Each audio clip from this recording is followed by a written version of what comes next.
এলজিইডির কার্য সহকারী, community organiser, office সহকারী, অফিস সহায়ক সহ সকল পদের জন্য 99% কমন উপযোগী বাংলা সাজেশনের আজকে দ্বিতীয় পর্ব। আপনি যদি প্রথম পর্ব দেখে থাকেন তাহলে আপনাকে স্বাগতম, আর যদি না দেখে থাকেন তাহলে প্রথম পর্বটি দেখে আসবেন। দেখুন, 10-15টা প্রশ্ন পড়ে পরীক্ষার প্রস্তুতি নেওয়া সম্ভব না। পরীক্ষার প্রস্তুতি নিতে হলে বিস্তর প্রস্তুতি নিতে হয়। আমি এখানে চেষ্টা করেছি শুধুমাত্র 5 স্টার মার্ক প্রশ্নগুলো আপনাদের এই টিউটোরিয়ালে দেখানোর চেষ্টা করেছি। সো কথা না বাড়িয়ে ভিডিওটি শুরু করা যাক। বিখ্যাত উক্তি ও পংক্তি। আমরা আরম্ভ করি, শেষ করি না, আড়ম্বর করি, কাজ করি না, যাহা অনুশীলন করি তাহা বিশ্বাস করি না। এই উক্তিটি কার? এই উক্তিটি হলো রবীন্দ্রনাথ ঠাকুরের। সকালে উঠিয়ে আমি মনে মনে বলি, সারাদিন আমি যেন ভালো হয়ে চলি। উক্তিটি কার? এটি মদনমোহন তর্কালঙ্কারের। গাহি সাম্যের গান, ধরণীর হাতে দিল যারা আনি ফসলের ফরমান। উক্তিটি কোন রচনার? উক্তিটি হলো সাম্যবাদী রচনার। যাত্রীরা রাত্রিরে হতে এলো খেয়া পার, বাজেরি তুর্যে এ গর্জেছে কে আবার। চরণ দুটি কার লেখা? এই চরণ দুটি কাজী নজরুল ইসলামের লেখা। হে দরিদ্র, তুমি মোরে করেছ মহান, তুমি মোরে দানিয়েছ খ্রিস্টের সম্মান। কণ্টক মুকুট শোভা। কবিতাংশটু কোন কবিতার কবিতাংশ? এটি কাজী নজরুল ইসলামের। বিশ্বে যা কিছু মহান, সৃষ্টি চিরকল্যাণকর, অর্ধেক তার করিয়াছে নারী, অর্ধেক তার নর। কবিতাংশটি কোন কবির লেখা? এটি কাজী নজরুল ইসলামের লেখা। ও আমার দেশের মাটি, তোমার পরে ঠেকায় মাথা। উক্তিটির লেখক কে? উক্তিটির লেখক হলেন রবীন্দ্রনাথ ঠাকুর। ধৈর্য নিয়ে যদি ভিডিওটি সম্পূর্ণ দেখতে পারেন তাহলে আপনার চাকরি প্রস্তুতি বাংলা বিষয়ের আমি মনে করি 99% কমপ্লিট হয়ে যাবে। আর যদি আপনার ধৈর্য না থাকে তাহলে এই ভিডিওটি আপনার জন্য নয়। মানুষের প্রতি বিশ্বাস হারানো পাপ। উক্তিটি কার? এটি রবীন্দ্রনাথ ঠাকুরের। শৈবাল দিগিরে কহে উচ্চ কহিরি শির। এই অংশটুকুর মূল প্রতিপাদ্য হলো অকৃতজ্ঞতা। এ জগতে হায় সেই বেশি চায়, আসে যার ভুরি ভুরি। চরণদ্বয় রবীন্দ্রনাথ ঠাকুরের কোন কবিতার অংশ? এটি হলো 2 বিঘা জমির কবিতার অংশ। গগনে গরজে মেঘ, ঘন বরষা, কুলে এক বসে আছি নাহি ভরসা। এটি রবীন্দ্রনাথ ঠাকুরের একটি কবিতার অংশ। মধুর চেয়ে আসে সে, আমার এই দেশের মাটি, আমার দেশের পথের ধুলা। কবিতার এই অংশ বিশেষের রচয়িতা হলেন সত্যেন্দ্রনাথ দত্ত। সুন্দর হে দাও সুন্দর জীবন। চরণটি হলো শেখ ফজলুল করিমের। একখানি ছোট ক্ষেত আমি একেলা। রবীন্দ্রনাথের কোন কবির চরণ এটি? এটি হলো সোনারতরী কবিতার চরণ। কার উক্তি? বলবীর বল উন্নতম মশির।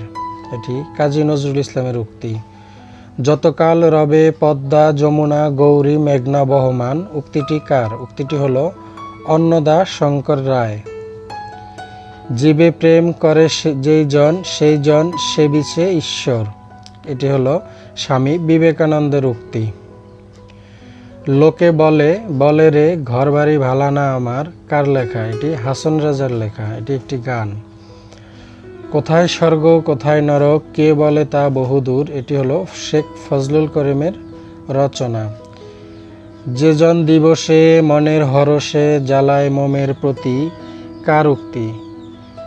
এটি কৃষ্ণচন্দ্র মজুমদারের উক্তি।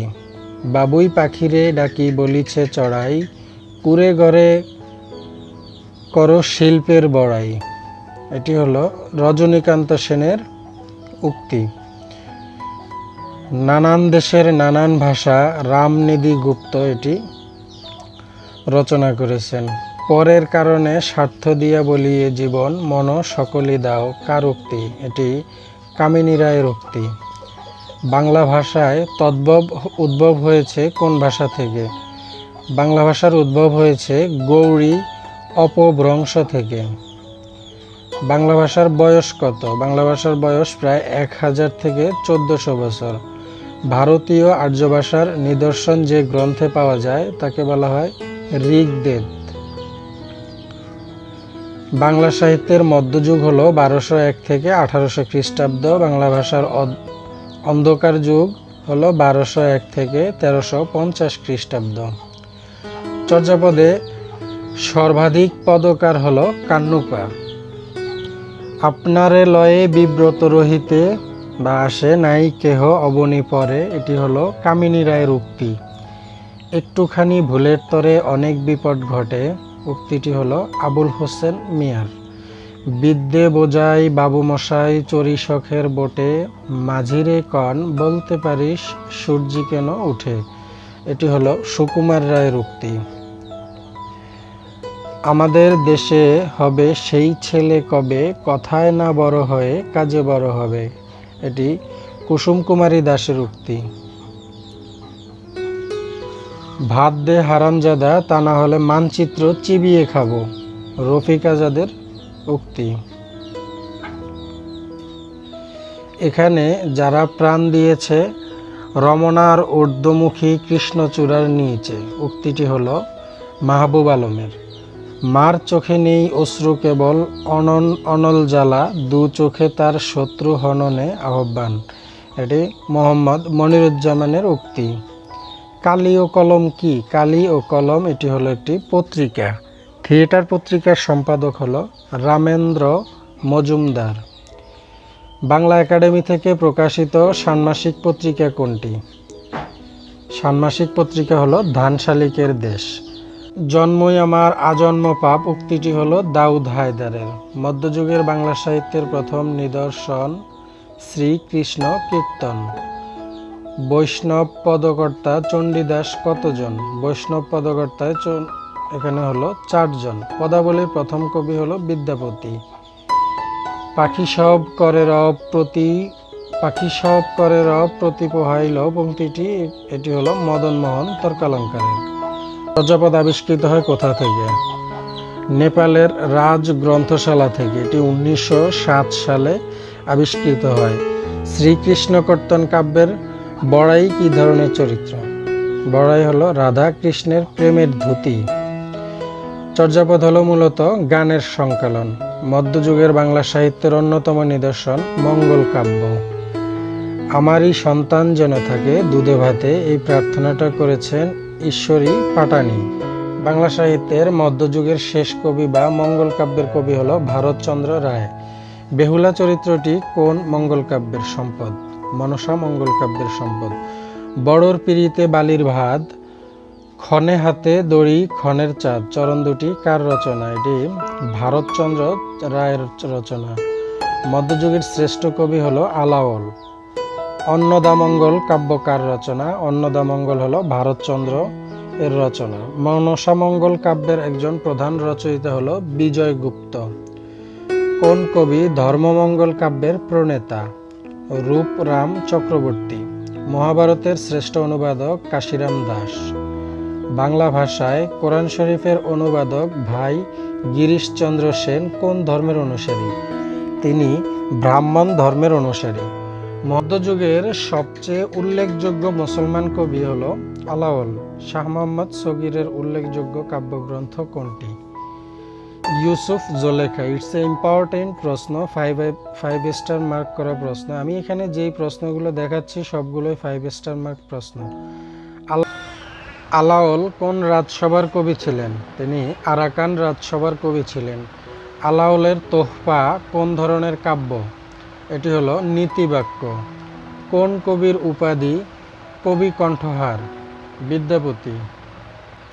কোন কবির উপাধি কবি কণ্ঠহার? বিদ্যাপতির উপাধি হলো কবি কণ্ঠহার। বৈষ্ণব পদাবলীর আদি রচয়িতা বিদ্যাপতি।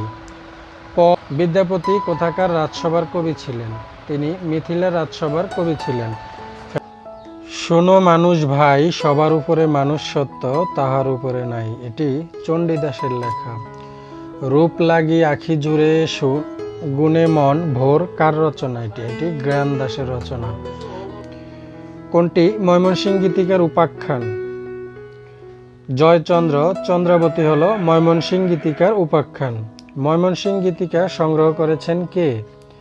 ডক্টর দীনেশ চন্দ্র সেন এবং চন্দ্রকুমার দে, এই দুজন ময়মনসিংহ গীতিকা সংগ্রহ করেছেন।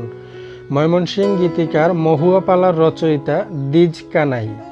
ফোর্ট উইলিয়াম কলেজের অধ্যক্ষ ছিলেন উইলিয়াম ক্যারি।